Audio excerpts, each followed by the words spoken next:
بسم اللہ الرحمن الرحیم۔ السلام علیکم، میں ہوں منصور اور آپ دیکھ رہے ہیں منصور وائس چینل۔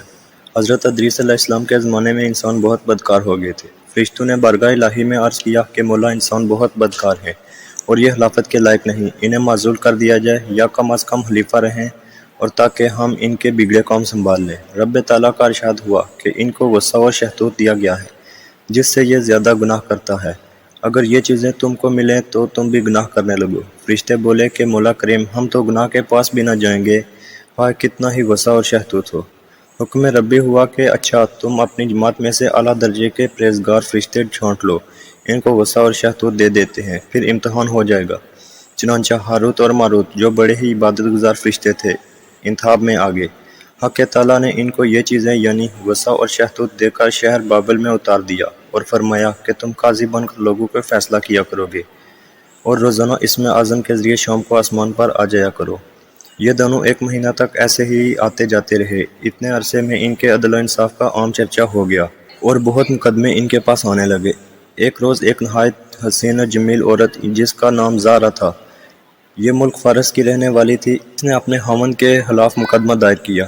یہ دونوں اسے دیکھتے ہی عاشق زار ہو گئے اور اس سے برے کام کی خواہش کی۔ اس نے کہا میرا دین کچھ اور ہے اور تمہارا دین کچھ اور، میرا دین کچھ اور ہے اور تمہارا دین کچھ اور اختلافات ہوتے ہوئے یہ نہیں ہو سکتا۔ نیز میرا شوہر بہت غیرت مند ہے، اگر اسے خبر لگ گئی تو مجھے قتل کر دے گا، لہٰذا پہلے تو آپ میرے بت کو سجدہ کرو اور پھر میرے شوہر کو قتل کرو، پھر میں تمہاری اور تم میرے۔ انہوں نے انکار کر دیا۔ وہ چلی گئی مگر ان کے دل میں اس کے عشق کی آگ بھڑک گئی۔ آخر اسے پیغام بھیجا کہ ہم تیرے گھر آنا چاہتے ہیں۔ سر آنکھوں پر یہ دونوں اس کے گھر پہنچ گئے۔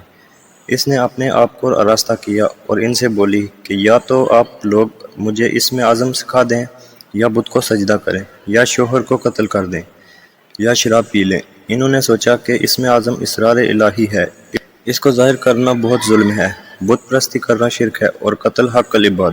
لو شراب پی لیں۔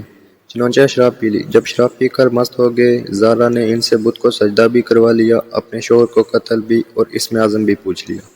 زارا تو اسم اعظم پڑھ کر صورت بدل کر آسمان پر پہنچ گئی۔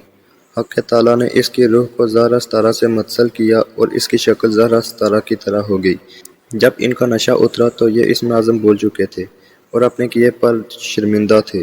حق تعالیٰ نے فرشتوں سے فرمایا کہ انسان میری تجلی سے دور رہتا ہے۔ یہ دونوں شام کو حاضر بارگاہ ہوتے تھے، پھر بھی شہتوت سے مغلوب ہو کر سب کچھ کر بیٹھے۔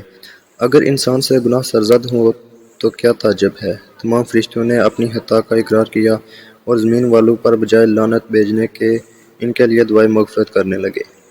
پھر یہ دونوں حضرت ادریس علیہ السلام کی بارگاہ میں حاضر ہوئے اور شفاعت کے طالب ہوئے۔ آپ نے ان کے حق میں دعائیں مغفرت کی۔ بہت زور کے بعد حکم الہی آیا، ان کو اختیار دیجیے، یا تو یہ دنیاوی عذاب قبول کر لیں یا آخرت کا۔ حضرت ادریس علیہ السلام نے انہیں حکم الہی پہنچایا۔ انہوں نے عرض کیا کہ یا نبی اللہ، دنیا کا عذاب فانی اور آخرت کا عذاب ابدالآباد تک باقی رہے گا، ہم کو دنیا عذاب منظور ہے۔ چنانچہ حق تعالیٰ نے فرشتوں کو حکم دیا کہ ان دونوں کو لوہے کی زنجیروں میں جکڑ کر بابل کے کنویں میں اندھا لٹکا دیں۔ اس کنویں میں آگ بھڑک رہی تھی اور یہ لٹکے ہوئے ہیں۔ فرشتے باری باری سے ہر وقت ان کو کوڑے مارتے رہیں۔